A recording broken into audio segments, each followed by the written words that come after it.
Hey, good morning. We're going to do our 5 minutes with God, and I just wanted to share a quick story with you.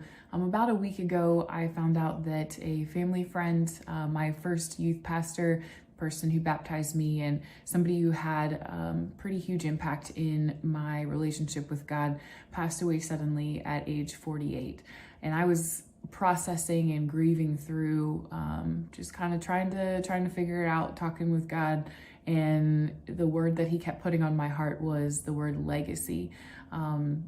It was so cool to see in the days right after his passing that so many people were posting about how they had been impacted by him, how they had been pushed by him out of their comfort zones to do big things for God. And it was just so encouraging to see all of those stories. There were hundreds and hundreds of stories, and I know many more that may not necessarily use social media or may not have shared, but I just kept hearing the word legacy from God, because there have been so many times throughout the quarantine and throughout this COVID thing that I've been really tempted to just kind of go into hiding, wait for things to pass by before I take my next step or do my next big thing for God. But through this tragic situation, I was able to see how one man had such a huge impact on hundreds and hundreds of people.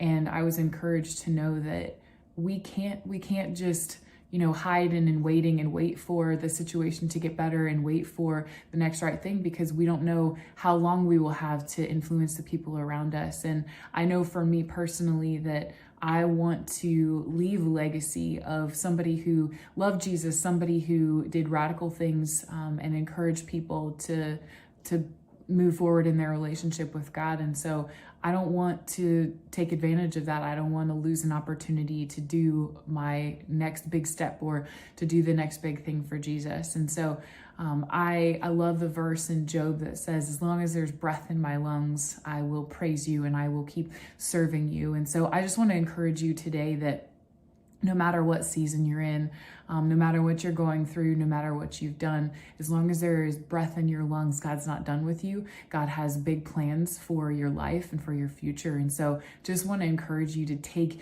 your next step, whatever that is. If it's in your relationship with God, if it's talking to somebody about your anxiety and your depression, if it's getting help for your marriage, if it's figuring things out financially, no matter what it is, we do have opportunities to use our story to reach other people for Christ. And so this is not time that we should be wasting. We should take every opportunity that we have and take one next step, whatever that next right thing is, and just move forward in our relationship with God. And so I just wanted to encourage you today with that, and kind of ask, what is your next step? What is your thing that you can be doing right now to not be wasting this time and not just wait until it's all over, because we don't know how long that's going to be. We don't know what's going on in the world. And in this uncertainty, we can still stay strong with God because he is the one constant thing. And so just encourage you to think about that today.